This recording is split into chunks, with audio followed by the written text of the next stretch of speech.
Hey, everybody, welcome back to Random Chatter. See, I almost said echo bass there. Lou would have gotten it right, but Lou has ditched us for the night, so it is just Tim and I. Tim, how you doing tonight? I'm doing well. Excellent. I'm doing well. I mean, there's a lot of pressure because I have to represent the entirety of Team Bald Guy, but I think I can do it. We will get you through it somehow. I'm Eric, of course, and we are here to bring you this week's news, which there's quite a bit of stuff. Wonder Woman 84 might be coming to streaming just a couple of weeks after its Christmas release, or it might not get released until the summer. We don't know. Warner Brothers doesn't know. That's the funny thing. We're going to talk about that. We're also going to talk about various different cancellations, renewals, some reboots. Disney's talking about their streaming success. And then David Fincher is talking about, well, we'll get to that in a few minutes. I've got some things to say about that. But first, let's talk. As do right? Yeah, that one's going to be fun. But first, let's talk a little bit about Wonder Woman 84. This is something that we've been discussing both individually and as part of a group of larger releases ever since the beginning of this calendar year, really, is what's going on with theatrical releases in the middle of a pandemic, because we've got international concerns and we have local concerns here in the U.S. The U.S., not the greatest track record right now with how the virus has been handled. But we're number one, Eric. We are definitely number one. When I talk to people in other countries, and not third world countries either, like first world countries, and I give them numbers about just one state and the number of new cases they have in that one state for that day, they're like, wow, we haven't even had that many deaths in our country since the beginning of the pandemic. And I said, yeah, well, we had that many new cases yesterday in one state in our country. Yeah. Yeah. It's a little embarrassing to talk to people from other countries and they're like, what's going on over there? Like, you guys are high tech, right? And you guys have medical technology and if we can make this work and all of our other neighboring countries can make this work, what's going on with you guys? So it's been weird, and it's obviously been directly affecting the entertainment industry. We've seen Tenet kind of not do that well at the box office. I mean, all things considered, it did okay, but it did not do what it had hoped to do. And look, here's the thing. We're obviously, come Christmas time, we're not going to be out of this. And in fact, the numbers are going up. We're not going to be more likely to be more locked down than we have been over the fall. Yeah. While next summer is going to be better, we're still not going to be out of it. But I think that's probably a better time frame where we can have a higher degree of confidence. We're going to have a lot of the vaccine we're presuming is going to be administered by then, not all of it. But I think that things will be certainly in a better position than they are now. That said, certainly understand that these studios are holding on to these massive blockbuster movies. Warner Brothers is, Marvel is, there's a lot of them that are. And, they're bleeding money right now because they're still trying to produce new stuff, which is costing them money. In fact, it's costing them more money because of the production delays and the precautions and all that kind of stuff. Actual on-set production is more expensive because you have to have additional resources. You have to have PPE. You've got to have medical people there to conduct testing. It's a mess. Yeah. So, I mean, if they want to do a premium pay-per-view thing, personally, I'm not opposed to it. If they want to do, if they want to release for Wonder Woman, if they want to release it around Christmas and then a couple weeks later do a premium pay-per-view thing, hey, that's great, because I know I'll end up watching on a premium pay-per-view. Well, I mean, Disney is talking about the same thing. They had a reasonably decent success with Mulan. They mentioned that last week on their earnings call, their investor call. And next month they're having a much larger event, and they've already set the stage to be talking about that more. So, I mean, again, all the major studios are talking about this and the pros and cons of it. They know they're not going to make box office money on this. The other thing is that there's an opportunity here, I think, to also flip the model, because there's certain movies like this which are going to they're going to look fantastic on the big screen, and I think people are still going to go watch these on the big screen if they liked it on the small screen. So if Wonder Woman 84 is an outstanding movie and I watch it on premium pay-per-view, once the pandemic has reasonably cleared, if they're going to put it out in the theater also next summer, you know what? Maybe I'll go to the theater and watch it then too. And then that's a way for them to kind of recover some of the box office stuff, but it is also an additional investment as well. And it's an additional risk. It all depends what their costs are. Here's the thing. We're talking about Wonder Woman. Yes, I would do that. If we are talking about what's an example of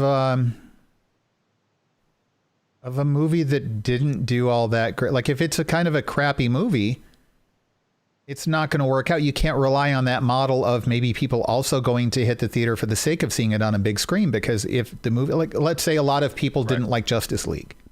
Okay, I actually didn't mind it that much. Yeah, it wasn't great and it had problems, but I was willing to accept it despite that. But a lot of people, if they watch Justice League at home, they're not going to go see it in the theaters. And that was a major tentpole movie, and it did well at the theaters, which made Warner Brothers happy, but it didn't do as much as they thought, and they thought it was going to have anyway. And then if you reverse that model, they're not going to have people show up at the box office to say, hey, let's watch this on the big screen. It was so good on the small screen. So you've got the risk of some people just won't do it anyway because they're like, I've already seen it and I just don't do that. And then number two, it has to be an exceptionally good movie. So that's the first thing. And then the second thing is they're in a lose-lose position, right? If you release it on December 25th, and they, by the way, the current word from Warner Brothers is, and from Patty Jenkins is, we are absolutely doing a theatrical release, period. First, not afterwards. Like it's coming to theaters first. Second, the release date, as of right now, December 25th of this year. That has not yet changed. News from Variety is that they are considering one of two options. The current option is still a December 25th release. And then like 2 weeks later, him hitting streaming on HBO Max. That's a really, really narrow window. The idea is they can get a little bit of money at the box office and then recoup a lot of the loss through, I assume, a purchase thing like Mulan did. They weren't really clear about the expectation there, but to pick it up through video on demand or streaming. The other alternative is waiting until the summer of 2020 for a bigger theatrical release, under the presumption that theaters will be open then. And if they release it on December 25th, keep in mind, LA is going to be closed. New York City is going to be closed. I imagine Chicago closed, Baltimore probably closed, and I could go on and on and on with a bunch of other major cities around the country.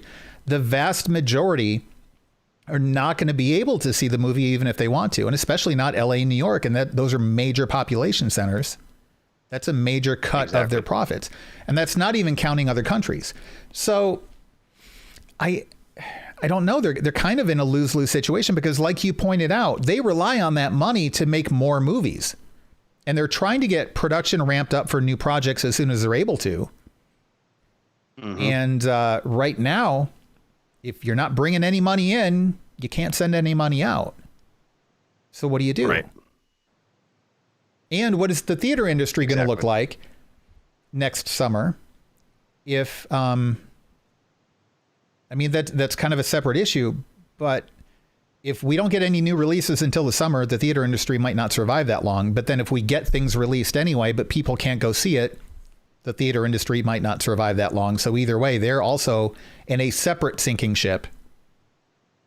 True. It's a mess. And what do you do? Yep. No, it absolutely is. Now, I know you work in emergency management, and so your opinions are skewed very much toward public safety and taking steps toward mitigating or eliminating this pandemic as quickly and as efficiently and as thoroughly as possible. And I think that should be people's priority. But what would you do if you were Warner Brothers? Would you release it for Christmas to whatever theaters are open in limited areas and then do video on demand immediately afterwards? Or would you wait until the summer and do it theatrically and then just not have any revenue coming in? You know, the thing is that they're just going to get such limited revenue putting it out in theaters now. So from a business perspective, I mean, sure, they can say some is better than none. But there is also a cost to distribution as well. And, you know, they have to do an uptick in marketing and that kind of all these traditional things that go along with it that still aren't going to go away.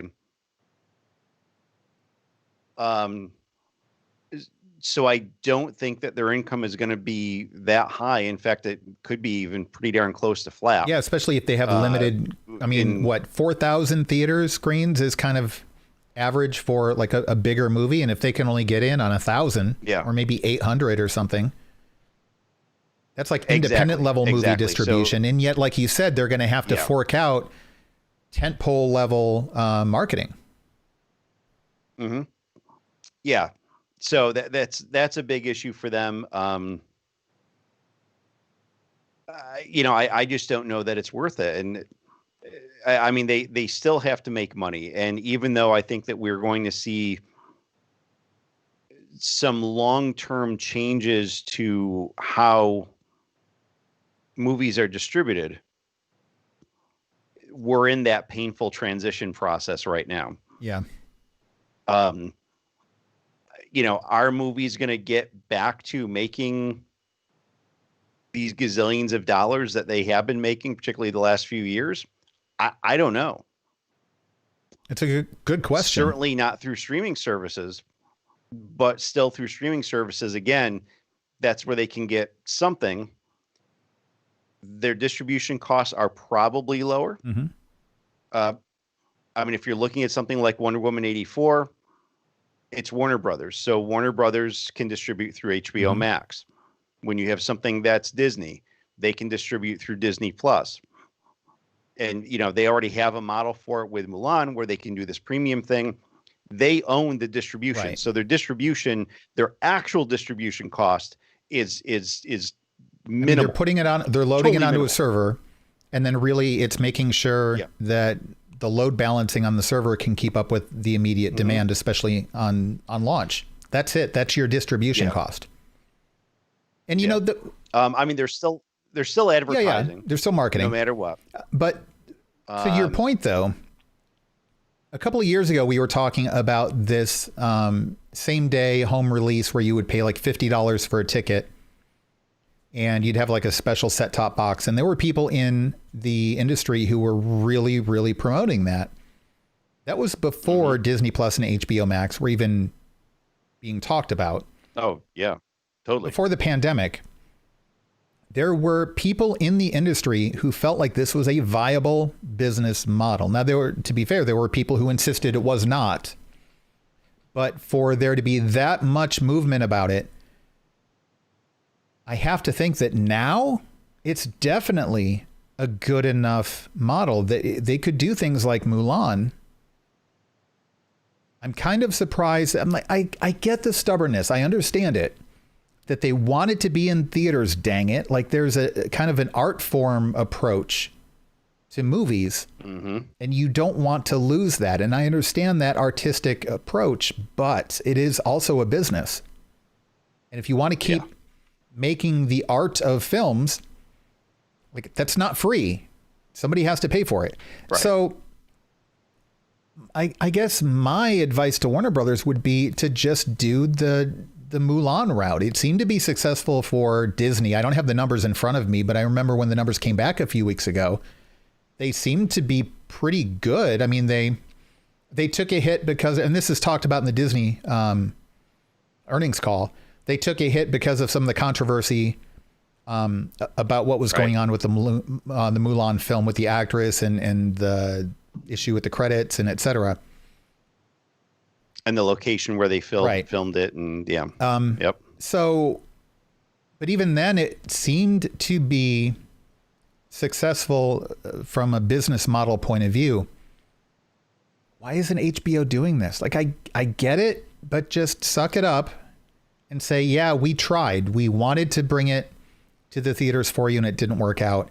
So we're going to bring it to you this way instead. If it's $30 a ticket, people are going to see it. I mean, the first one was, and that's the other thing too. This isn't something like Tenet where it's like iffy. You know, is it going to work? Mm-hmm. Is it going to go over people's heads? Is it too long, etc.? This is Wonder Woman Part 2. The first one was really well liked. In fact, it was the best liked of any of the DC films. You know, this one is going to do well. People are clamoring for it. It's low risk as far as gauging the interest level. Yeah. So it seems like this is a no-brainer. Charge people $30 a piece and get it out there and let people see it. Well, and the other thing is you have things right now that are on streaming services that are basically the same cost as a movie. You're looking at something production quality like The Mandalorian, like what we're expecting out of WandaVision and the other MCU shows. These are multiple episodes. They're using high-end actors, high-end directors, high-end effects, all that kind of stuff. So you're getting movie production quality stuff that is going up not for free, because these are still subscription services.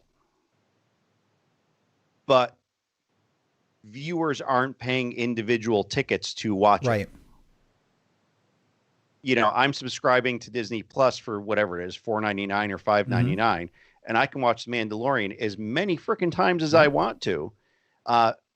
And I still pay that same cost every month, and I can watch a whole bunch of other things on there too.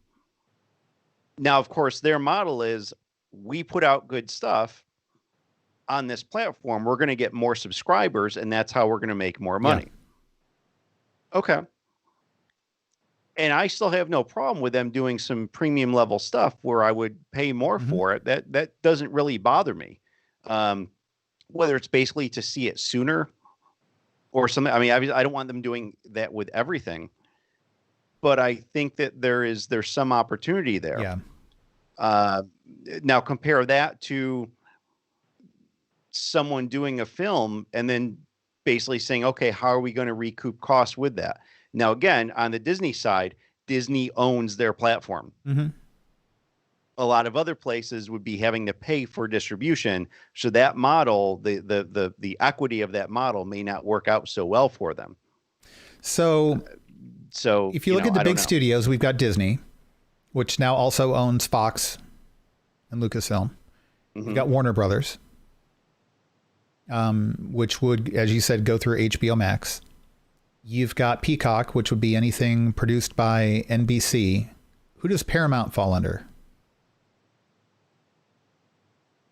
I know all the Star Trek stuff's on CBS All Access. Is that officially linked with Paramount as a company, though, or is that just because they licensed the Star Trek stuff? I think they just license it to them. I don't think there's any like permanent contract there. We don't have a home for Universal, do we? Okay. No. So I'm trying to think through these different studios and stuff. And then you've got the smaller stuff like Blumhouse, Lionsgate, things like that. Who are they going to go through? So yeah, you'd have to work something out. But I'm sure if you went to HBO and said, listen, we're Blumhouse, we want to release this bigger movie of ours, and we want you to charge people $20 for early access to it. But then we will also license you to be the exclusive streamer of it for 12 months. You know, after that release window is open.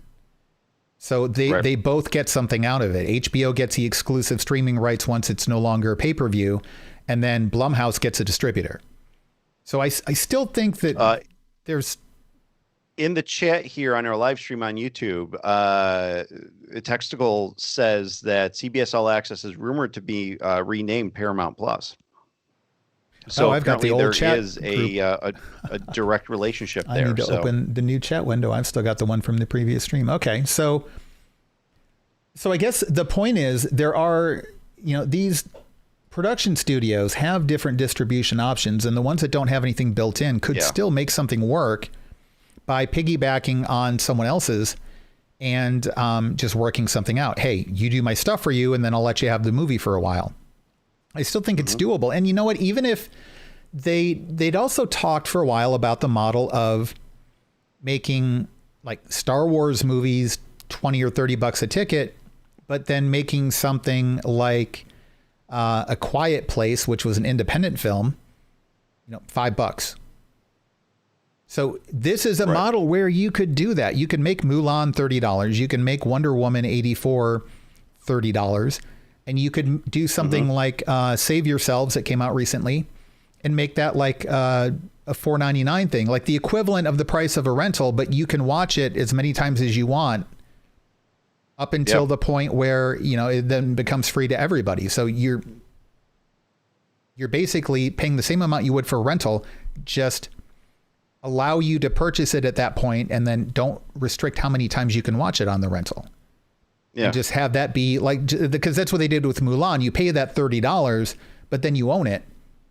Own with air quotes. You had it. You had access perpetually until it became free, which is going to happen, I think, next month. Right.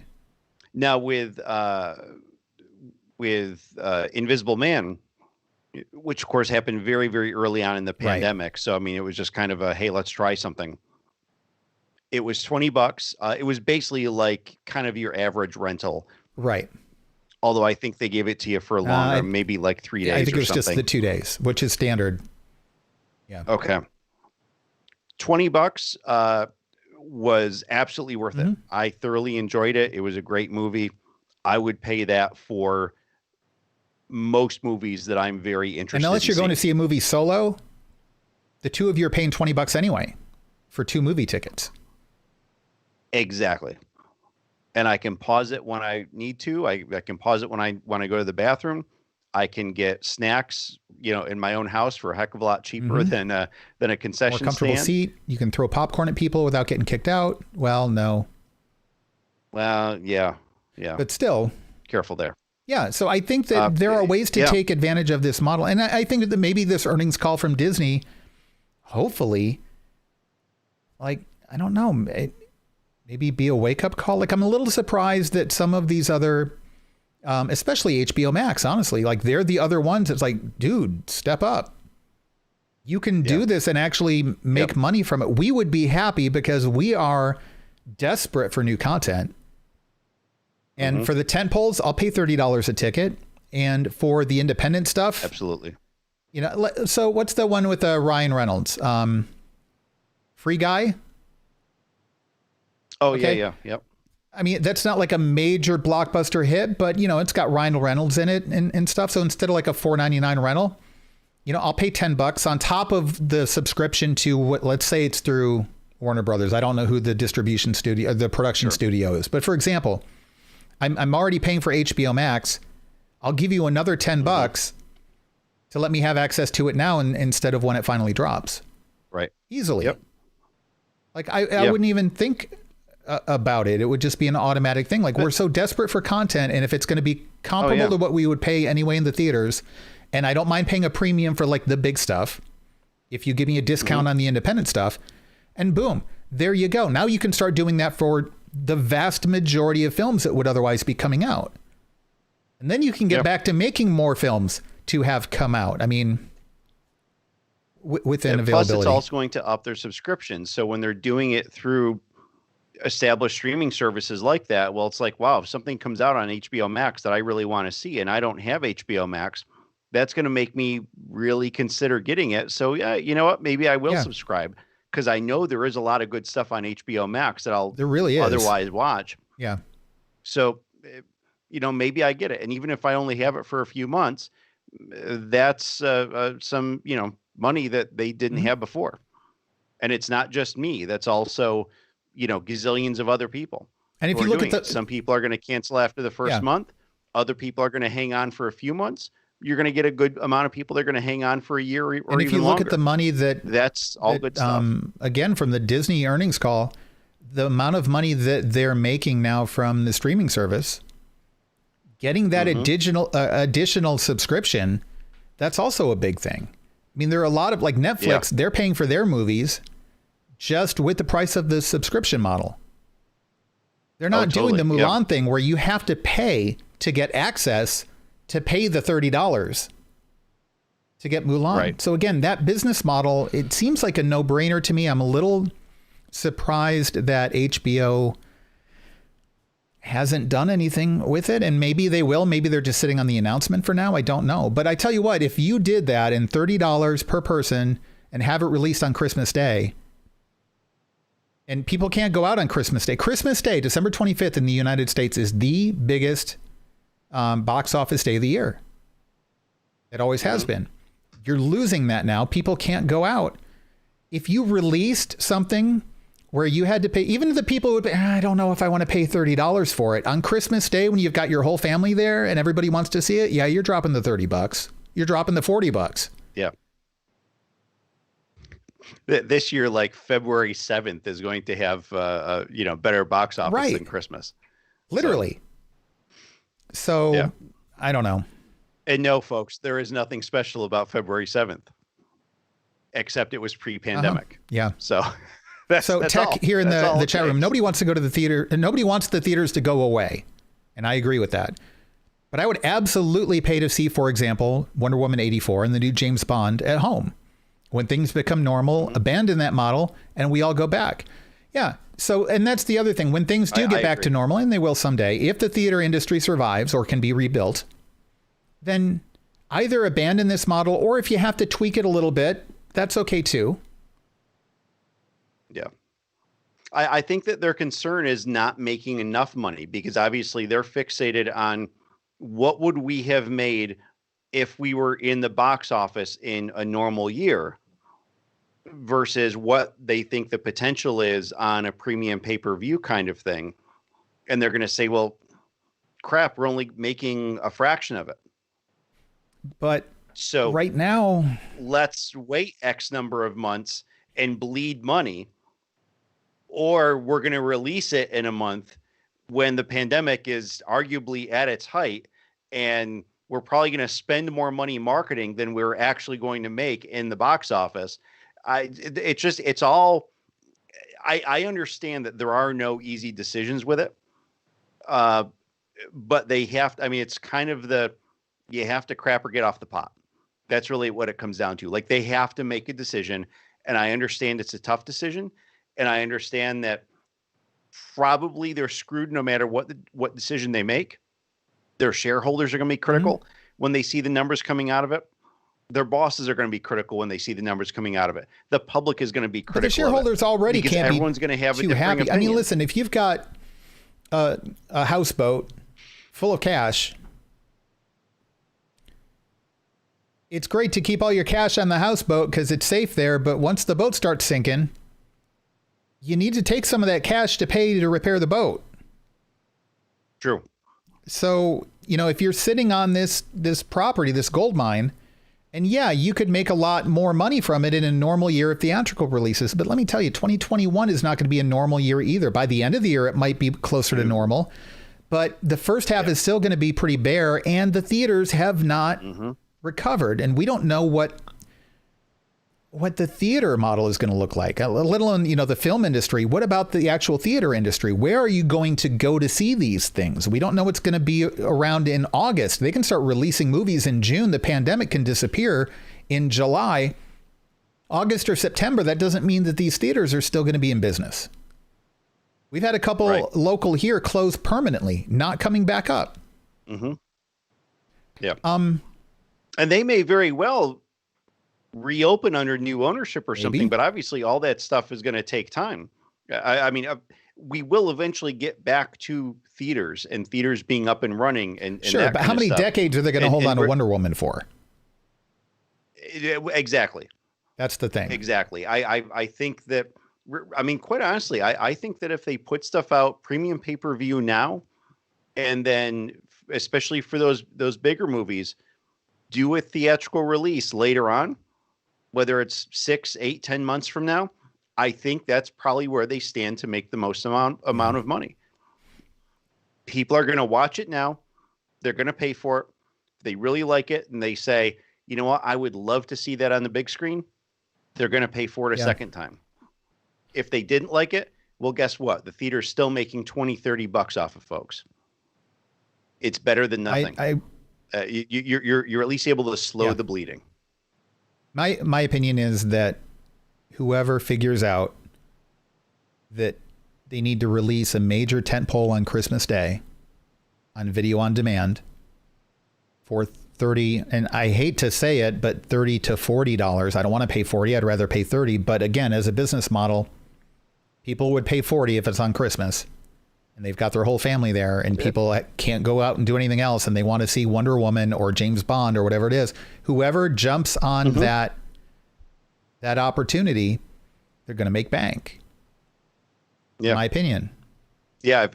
If it is something of that extent, of that magnitude, like those movies, I would. 40 is a little steep. I'd be happier with 30. But on Christmas Day, when people are sitting around, these are also mega blockbusters, and especially if there's kids involved. Because Mom, come on, I'll give you the $10 later. I promise. Take it out of my allowance or whatever. You know, it's going to be one of those things where people are going to throw in the towel because they're exhausted with the holidays or whatever. Or likewise, you have kids, teenagers, whomever. You can't travel to go see family. You're stuck at home for Christmas and you need something to do. Like you need something to make it different. You've got Christmas morning and whatever you do. And then what do you do in the afternoon or the evening? And you want there to be something of note. Yeah. I can see it working. Yep. I don't know. That's my opinion. So moving on. And I guess we kind of covered some of the other news items there too. A quick thing about Apple Plus streaming. We mentioned this on the last episode of Random Chatter on a review show on episode 303. Apple TV Plus, if you bought an Apple device, and they started this last year when the iPhone 11 came out, you get a year. That's not coming over my microphone. It isn't it? It sounds like the house is about to blow down here. Yes, I'm hearing a little bit like of that's. It, yeah. And I'm on a condenser mic too, so that with a noise gate. That's impressive. Oh, that's wind. Yeah. Wow. Yeah. Crazy. So if the wall implodes and you see trees and branches going across my screen here, wow, that's going to make for a viral clip, huh? Anyway, so you got 12 months free of Apple TV Plus. And what they did is they decided to extend it for another 3 months. And this goes back to what we were saying before about they want people to stay on their subscription service and get addicted to it because then they'll stay with it and they won't leave. They decided that to be fair for the people who hopped on board later and have been paying for it, they are now crediting your iTunes account with the $4.99 that you were paying for Apple TV for November. I think it's November, December, and January. So if you're paying the $4.99, you're going to get the $4.99 back as an iTunes credit. Which, wow. I mean, they didn't have to do that. And I haven't heard a big uproar on social media or anything about the lack of them doing that. So, I mean, that's earning them some brownie points, I think. And there are some good shows on it. Like I finally all of their shows. I watched the trailers and I'm like, I don't know. I'm not sold on it. But then every time I watch one of them, I'm like, wow, this is actually really good. Right. Yeah. So I'm finally watching the morning show, which is really good. I watched Mythic Quest, which I love. Yeah, they've got some good stuff. But so anyway, keep that in mind. If you wanted to try out Apple TV Plus, this might be a good time to do it. It's not the same as a free trial, but you know, it's close. Yeah, I think it's a pretty good deal. So before we get to the David Fincher thing, a couple of reboot, remake, depending on which term you like to use. A couple of things here. The Home Alone reboot. Christopher Columbus said that he believes the Disney Plus reboot will be a waste of time. Now, I didn't read this article. but It's is it pretty scathing? So it is. I mean, he starts off the interview. Now, first of all, this isn't the Explorer. This is the director who did the first Home Alone movies the first time around, and a lot of other stuff. Fantastic director. He is kind of clearly bitter that like no one approached him on anything. Yeah, he's not unbiased. Right. So yeah, he's not unbiased about this. The thing is, I mean, a lot of credit of the success, I think, to these movies, especially the first one, goes to him. Yep. He was arguably, an important part of that formula. And that first Home Alone movie, it's a classic. I mean, it has become a Christmas classic. And actually you can go watch it on Disney Plus now. It is now a permanent fixture on Disney Plus. So the thing's getting rebooted, and it's one of those things like some movies I'm cool with rebooting, other movies I'm not. This is a movie that I think it's an established classic. It is perfect the way it is. Really nothing needs fundamentally to be changed about it. So why redo it? So he went on to say basically it shows a huge lack of imagination and originality. He fully thinks it's going to bomb. He said there's no point recreating something that's already become a classic. They're not going to be able to capture that lightning in a bottle again. I agree. So he is not happy with it all, and he thinks it's a mistake. I'm largely inclined to agree with him. So, I mean, what they're going to do is they're going to make this, they're going to put it up on Disney Plus. Yes, it's probably going to engage a new generation of viewers, I guess, who might watch the original and kind of find it to be a little bit dated. Clothing styles, vehicles, etc. We haven't remade Casablanca. We haven't remade Gone with the Wind. We haven't remade, just because it's old doesn't mean that. Exactly. So, I mean, but some people may, and then they may end up appreciating the remake, but I'm inclined to agree with them. I think it's really hard to, if it was easy to make blockbusters and classics, everyone would be doing it. They got the formula right with the first Home Alone movie, very obviously. Can they recreate that? Chances are pretty slim that they can do it. He also did go on to talk about Home Alone 2, which he also directed. And we're not making any political statements here. He mentioned that so they filmed a lot of it in the lobby of the Plaza Hotel, which is owned by Donald Trump. And he said, apparently in the negotiation, that Trump said the only way that filmmakers could use the Plaza Hotel is if he were actually in the film. That surprises me this much. He ended up. Yeah. So that's how he actually ended up in the film. They didn't cast him. They didn't seek him out. They wanted to use that location. The location's owned by him. He said, yes, you can use it if I'm in the movie. So, wow. That's that for whatever that is worth. So, by the way, Tech in the chat room, you are now grounded from getting any more shout outs for the rest of the episode. Hey, they rebooted A New Hope and The Force Awakens did really well. Are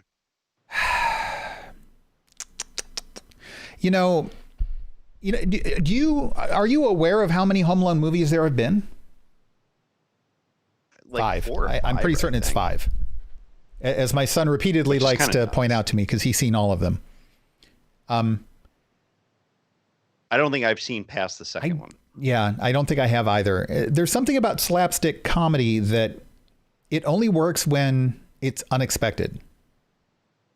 Yeah. As soon as when it becomes a pattern, then you don't care. It only works when it's clever, and things are typically only clever when they're unexpected. And if you're remaking Home Alone, so much of the movie is already expected. It would be such a hurdle to modernize it and make it something inherently different. And then the more different you make it, is it really going to do any honor to the first one? I just think this is a horrible, horrible, horrible idea. Yeah. And then I have so many bad things to say about this. There's another Disney Plus remake that's coming. And I only just heard about this today, but John Chu, who I'm not familiar with, is in talks to do a live action remake of Lilo and Stitch. Okay. I've already been pretty vocal against the Disney live action remakes of the animated properties. Mm-hmm. Some have been okay. Most, in my personal opinion, have not. And Lilo and Stitch is such a beloved, almost a cult classic. Like, it's not one of those Disney princess movies, and yet it has such a ridiculous fan following that's so massive that I really... It's also not that old. It's not.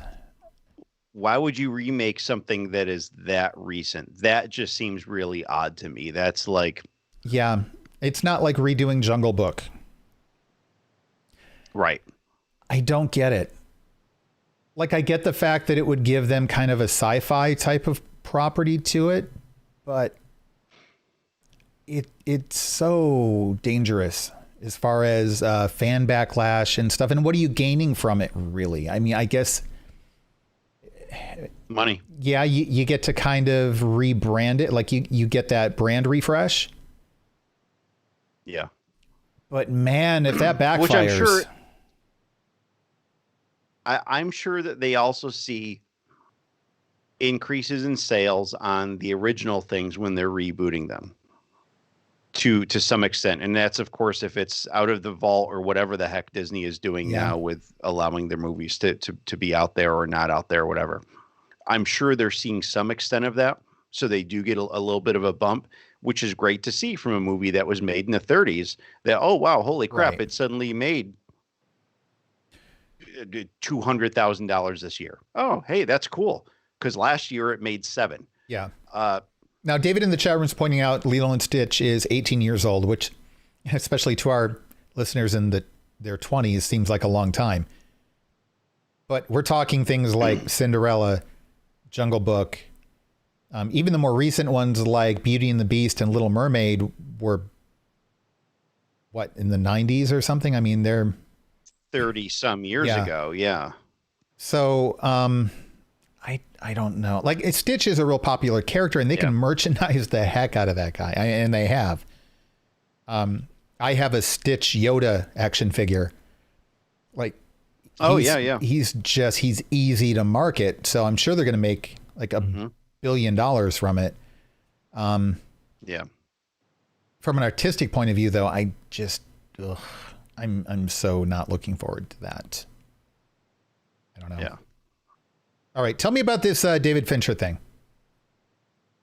All right. So David Fincher, and if you're not familiar with the name, David Fincher, director, producer, he has done films like Seven, Zodiac, Fight Club, a bunch of others. He did an interview with The Telegraph. And so there were a couple of things that came out of this. One, he was slamming a lot of studios for not taking enough risks, particularly the big studios, saying that the things that they were doing were too safe. They were basically just recycling stuff.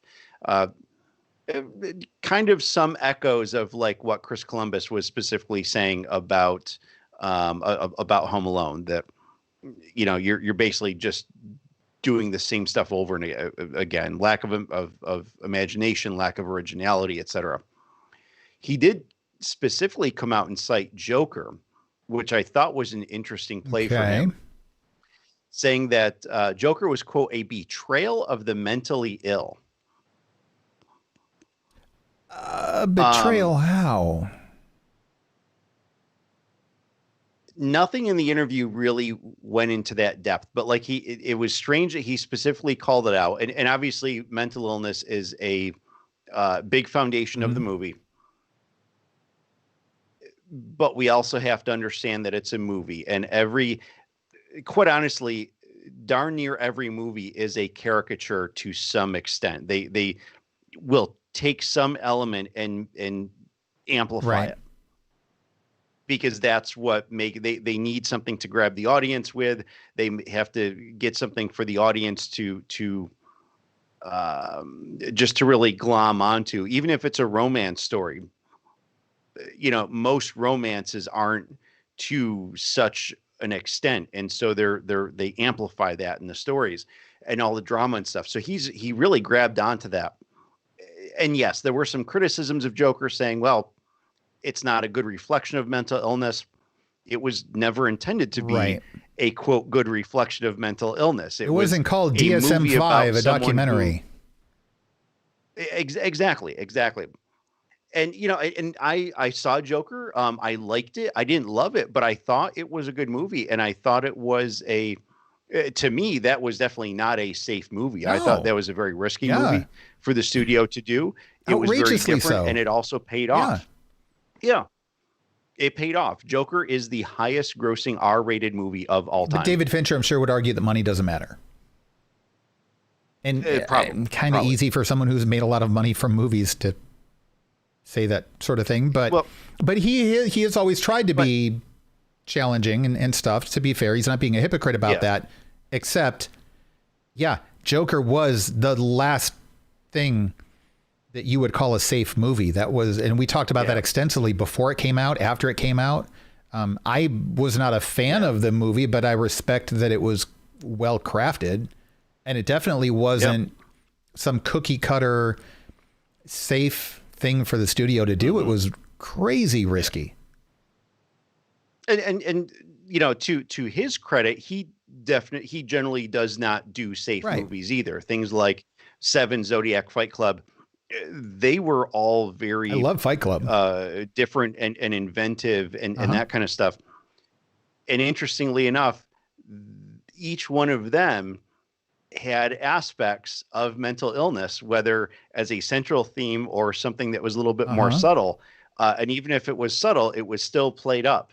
So I still don't understand this whole betrayal of the mentally ill comment that he's making, when arguably Fight Club was an entire mental film. I was going to say, of any of those, the one that comes to mind, Fight Club, compared to Joker, like, at least with Joker, it was very much about, you weren't supposed to be rooting for this guy, and the guy obviously had problems, and the system failed him. Like, there was some commentary about mental health in the movie. Whether there should have been more or not, whether it was the right commentary or not, those are all kinds of discussions we can have for a different time. But it was clear that there was intent for a conversation about mental health and how the system was set up to let people fall through the cracks. Fight Club was not in any way, from what I can tell, and I'm a fan of the movie. I've seen it many, many times. Oh, so am I. So am I. In fact, we shouldn't even be talking about it. That's true. That is the second rule. I forget what the first rule is. But it was not at all about having conversations about mental health. And it took advantage of the main character's mental health as a way to sensationalize everything that happened in the film. Like, it was... That was the plot twist. That was the hook. That was the gotcha moment. And every other significant character in the movie, even if they didn't actually exist, they all had mental health issues of their own. So the exploitation of mental health in Fight Club makes it so that it's really hard to point the finger at anybody else. Yeah, it really is. And again, that said, if you're expecting an accurate betrayal of mental illness, betrayal or portrayal, or of anything, portrayal of mental illness or anything else for that matter, go watch a documentary. Because if you're watching something that is fiction, and it's fiction, you're not going to get a fair portrayal of anything. It's going to be amplified. It's going to be distorted. It's going to be caricatured. That's what the entertainment business is about. So people really honestly need to stop complaining about this. Oh my gosh, they're exploiting this. They're misportraying that. They're giving this group a bad name or that group a bad name. I'm a tech guy. Do you really want to spend 6 hours with me going over every movie in Hollywood to get hacking wrong? Exactly. Exactly. No, because it's freaking fiction. But yeah, you want to talk about all the disaster movies? And I can Right there. tell you how 1.5% of every disaster movie is the only correct Right. part of it. The other 98.5% is all crap. Yeah. It might be entertaining. It's factually That's crap. what it's meant for, And is to that's be fine. entertaining. That is the point. It is not supposed to be anything Yes. else. If it can cause you to ask questions, that's good. That's fine. And that goes beyond entertainment, but you don't then go back to the movie to find the answers. You ask the questions as you're leaving the theater, and then you go I hate to say it, but Google it, or preferably look it up in, medical journals or professional publications or whatever the relevant context is. You don't go back to the film for the answers. Yeah. At best, the film causes you to question the world around you, but then you go back out into the world around you and discover and explore and investigate. Yeah. We've had so listeners probably know that we've interviewed James Rollins, a favorite author of mine and my wife's, and we've had him on Random Chatter a couple times. His books are fiction, but he is by trade, he's a veterinarian, so he has a science mind, very curious mind. He travels a lot. He absorbs a lot of things. A lot of the foundational stuff that he puts in his books at least has a root in fact. He does an addendum to every single one of his novels that says that, hey, in this novel, I talked about this virus. Mm-hmm. Here's the actual fact associated with the virus. And I changed these couple of things because I needed to make it more interesting for the story. And if you want to learn more, and he'll cite 2 or 3 sources. Like, he's really, really Douglas good about E. Richards does the same thing with his techno thrillers. At the end, there's a large section where he does that exact same thing. And I love it. And I find it fascinating. I actually read through all those endnotes that he puts in the book, because it's like, oh, this was real. This isn't real. This is real, but he twisted it.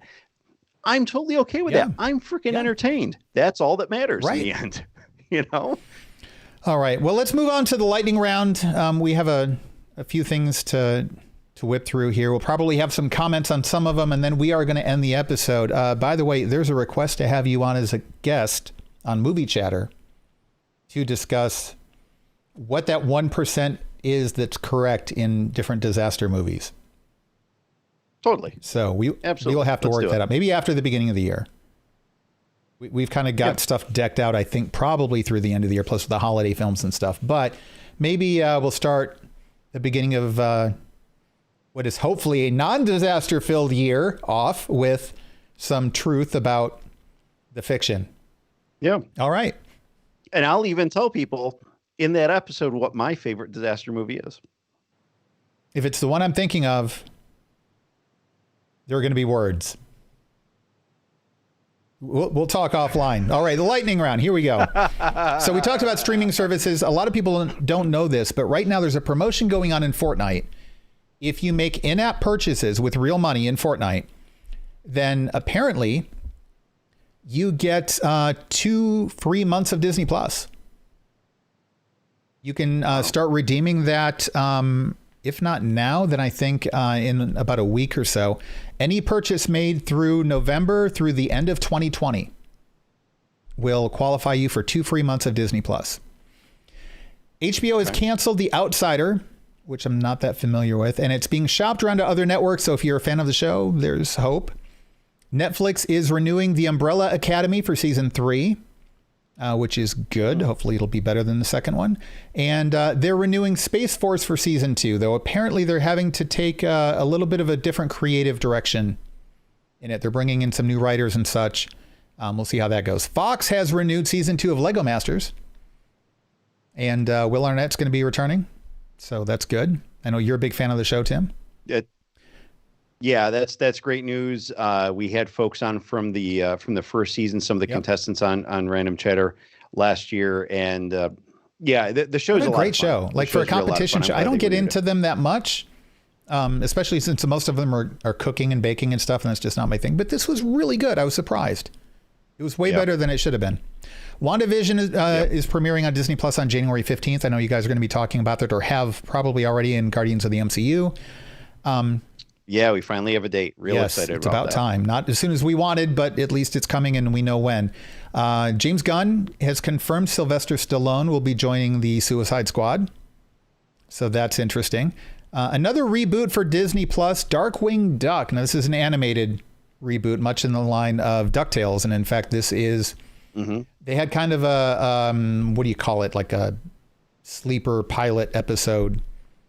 There's a term for it, but anyway, yeah, they had kind of a test run in the DuckTales series. So that's going to be coming to Disney Plus.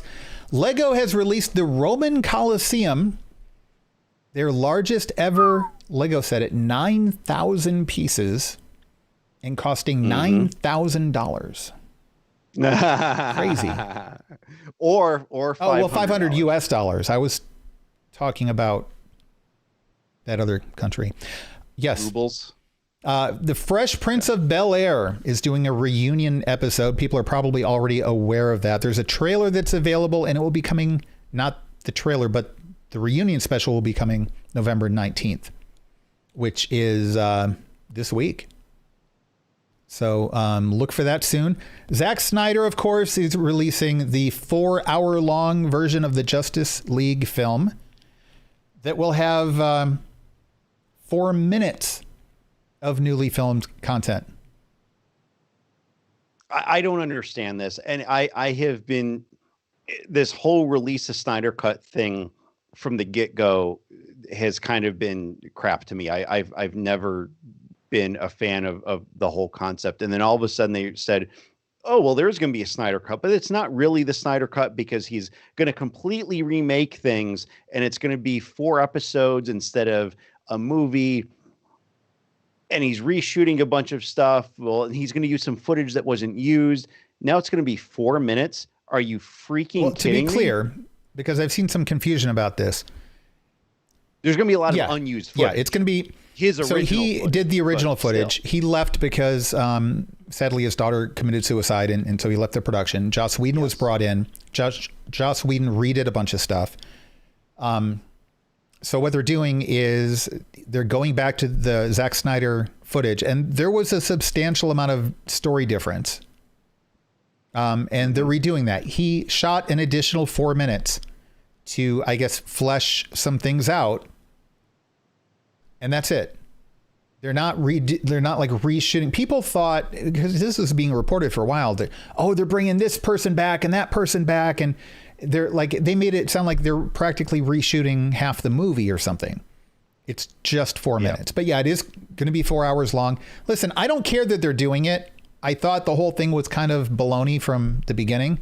If the content's there, I would be interested in that story because it sets up a larger universe for them to go forward in. And I am interested in that. But I wasn't one of these people up in arms about it and signing petitions and whatever. And I guess what bugs me the most about it in principle is now we're getting the JJ cut of any of the Star Wars movies. And it's like, well, we got the JJ Abrams cut. Abrams never left production and got replaced with someone else. Abrams was credited as one of the writers on the movie for episode 9. JJ Abrams and Chris Terrio. He was never not involved in any of that. Like, that's just not a thing. You don't just go around and get to magically suggest that we get new cuts for movies that didn't have alternate cuts just because you didn't like them. Yeah, episode 9, not a fan. But there's not another cut of it. It just, there isn't. Greg Grunberg, childhood friend of Abrams, said, yeah, no, there's no such thing, guys. Let it go. But yeah, I don't understand it. But this, I get it. At least there was a crazy amount of extra footage that exists. I don't mind getting to see it, whether it's as bonus content, deleted scenes, or whatever. Yeah, I'm curious. And if they want to drop the money for it, let them. We'll see how it turns out. But It's not. And just like the whole cycle around this thing has just been, like you said, it's been very confusing that, oh, they're bringing all these actors back in, and you end up with 4 minutes of reshoots. Really? I understand also that a lot of the effects, I mean, usually when they don't use certain scenes and their special effects that would be in those scenes in the polished version, they haven't finalized those. So they did have to go through a lot of time, money, and effort to do the effects for those scenes to make them viable. So there's a lot of investment there.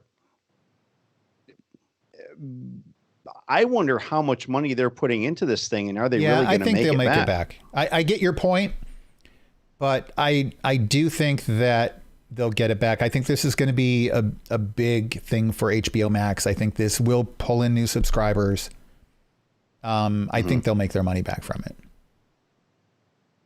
I don't want it. Even if nothing else, the backstory behind it's been so sensationalized and it's become such an internet like blow up. True. That's half the battle right there, is just getting attention focused on it. So it's going to be a big deal. I mean, I certainly don't want to see anything fail. Right. I hope it's successful, and I hope it's good. I hope it's entertaining. I hope that people like it. I mean, that's great.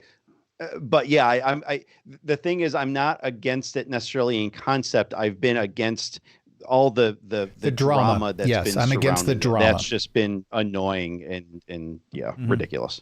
And I think part of it is it's disappointing for me to see the sense of entitlement that people have getting rewarded.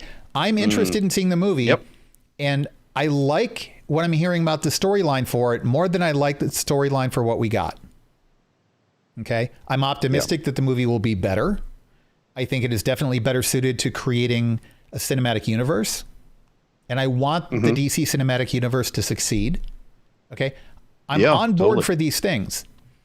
I dislike the fact that in order to get it, we had to let a bunch of self-entitled, whiny fanboys blow up the internet and get their way. That's my problem. It's the sociological aspect of this sense of entitlement and ownership as a fan. Just because you're a fan of something doesn't mean you own it. I don't own Star Wars. I'm a massive Star Wars fan. I don't own any part of it.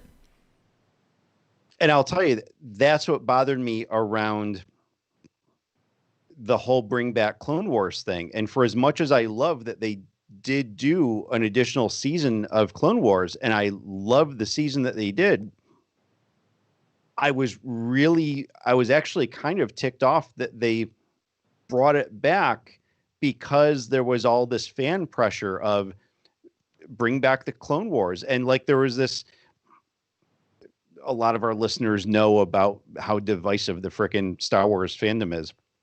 There was this group within the Star Wars fandom that was like really annoying and trolling people for years about this whole bring back the Clone Wars thing. Like, that was their biggest thing, and they wouldn't engage in anything else, and they would harass people over it. Not saying that and I'm okay about wanting to bring something back and, shows getting uncanceled and stuff. But there's a difference between that and trolling and harassing. Yeah. I mean, I'd love to see them bring back Firefly. Am I making that the central existence of my life? No. Am I trolling and harassing people over it? No. And I would even get on board about like a movement to try to promote that idea. But there's a difference between promoting something and attacking something. Yeah. I'm not going to attack. Yeah. If I can encourage them to do it, great. But so it's like, not only were a lot of these people negative in the Star Wars fandom, but then they got what they wanted. And that was something that then kind of ticked me off. I mean, again, a lot of us wanted it, but we weren't being jerks about it. And so it kind of like the jerks got the pat on the head precedent and the gold star and said, hey, here you go. Congratulations. You got what you wanted because you were a jerk. And then it's like, I don't like that kind of stuff. And we saw, because it's negative. Probably more so than anywhere else. I think that the Snyder Cut has been one of the biggest examples of that sort of almost revisionist movement. And then they also, not only were they the biggest, they also succeeded. And I support the Snyder Cut. I don't support the avenue that was taken to get it at all. At all. Yeah. But I am looking forward to the Snyder Cut. And I do, to your point earlier, I do believe that they will, in fact, I believe they will easily make their money back. I think that this is going to be a big boon for HBO Max. I could be wrong, but I really think that it's going to be like just hands down. And I think that the results we saw from the Disney call probably reinforce the fact that them investing more in their streaming service is going to be a good thing. And I think this is going to be a big attention getter. I think this is going to get a lot of people sign up. And I think the internet word of mouth, again, pretty vocal group, right? Yeah. Mm-hmm. Very vocal group. Well, I think that once they get what they want, they're going to be vocal about that. And that word of mouth is going to only help people go find HBO Max. I think it's going to be good for them. Yeah. If not good for society. I don't know how to put that. Anyway, the only other thing in the lightning round we didn't get to was Tim Burton in talks to reboot the Addams Family. We've had so many. Just let it go. So the thing for me with this is that, one, it's kind of amazing that Tim Burton hasn't done an Addams Family movie, because that is totally his. If anybody's going to do it, I mean. Yeah. And the Addams Family is not such a sacred property that it can't be touched. So I'm totally fine with them redoing it. And again, to have Tim Burton do it, that makes sense. There's nothing about that seems to be wrong. Other than the fact that I don't think it's needed at all. But if it is to be done, Tim Burton is the guy, without question. Yeah, the guy to do it. Yeah. And get Danny Elfman to do the soundtrack. Yeah. And, and I'm a big fan of Tim Burton stuff. I like a lot of his work. And then I'm also even more excited about this because there's a lot of rumor that Ava Green, and a lot of our listeners know, I'm big fan, huge fan. She is rumored to actually be cast as Morticia in the movie. And I think she would do very well in that. So I can't say that she wouldn't. I just can say that I wish it weren't being made. Because why? This is probably an Addams Family movie that would interest me. I mean, I've seen the other ones and they're but this is one that would really interest me, I think. Yeah. Well, we'll see. Hopefully it's good. I don't know. He's in talks, right? That nothing's been confirmed yet. Nothing's been greenlit. Right. I mean, generally, when they do say that someone is in talks to do something, it's like an 85%. Yeah, surety. Negotiating the money. Yeah. Okay. All right. Well, I think that's going to do it for this episode, unless you've got anything else to throw in at the last minute. Yeah, we're running a little bit long. Sorry about that. There was a lot of news this week, though. We've had a couple of dry news weeks, and then all of a sudden, wow. And a couple of big conversation points this week, too. I mean, really, I think the entire situation about where is the theater industry going, that affects so many of our listeners and us, obviously, that, I mean, how can you not talk about that? And this is a very big part of that discussion. It's always been Mulan, Tenet, Wonder Woman 84, and James Bond. 2 of those 4 have already come out. There are 2 that are left. And this is going to be one that's going to kind of set the next mile marker here.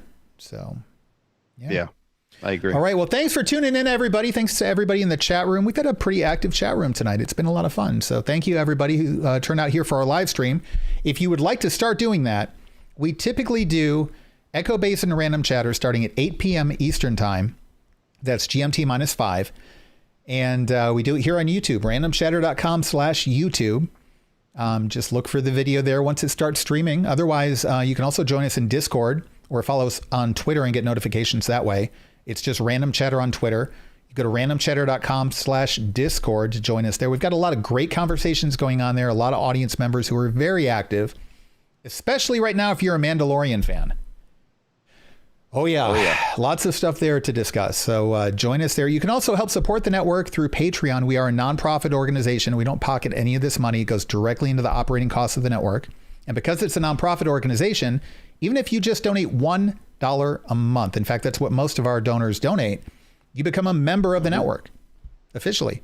So, and even that is a huge help. Listen, that's really, it adds up. It does. So. And, we do have costs of running it, and it does help defray those. And we really appreciate it. We're very grateful for everybody who's helped support the network. We've got a lot of great people, and we're really fortunate and blessed for that. So thank you, everybody.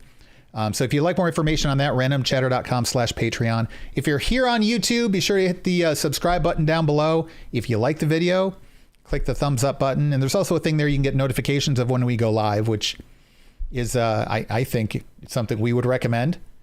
That way you can hop in and join the chat, even just on your cell phone or your iPad or whatever. So we'd love to have you here. So that's going to do it for this episode of Random Chatter. Stick around for some more episodes in the feed below if you're here on YouTube. And otherwise, we will talk to you again soon.